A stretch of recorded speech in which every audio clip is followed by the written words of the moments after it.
65 श्री जगत हितकारणी इलतमास। यह किताब मैंने फायदा हम के वास्ते मेहनत तमाम और बहुत से रुपया खर्च करके तैयार की है।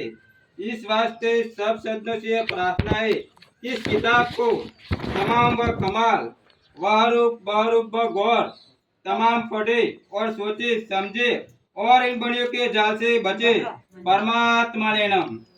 हजार हजार शुक्र ज्योति स्वरूप निरंजन निराकार का है कि जिसने जमीन व आसमान को बनाया और तमाम सृष्टि को पैदा किया, परंतु उसकी कारीगरी का भेद किसी पर जाहिर नहीं हुआ कि क्या भेद है।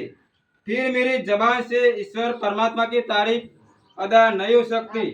और दूसरा मजमून बतूर समुद्र के है, तो कलम से लिखा जाता है कि जो जो कर्तव्य मैंने सदागर महाजन के देखे वो अजब तरह के नजर आए, जिससे मुझ गरीब साध अनुदास को तमाम जहां के हिंदू मुसलमान और शांत संत और पंडित फकीर और मुल्कों मुल्क के राजा महाराजा और सातों आठों और सब मिलाता के बादशाह और दीगर अंग्रेज वगैरह की खिदमत में हाथ जोड़कर अर्ज करना लाजिम आया।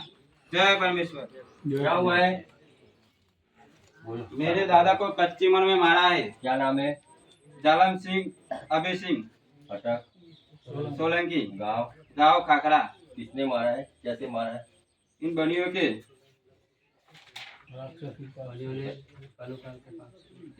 कलु काल के नोम का जाल चला है। मेरे दादा को मारा है। जय परमेश्वर। जय परमेश्वर।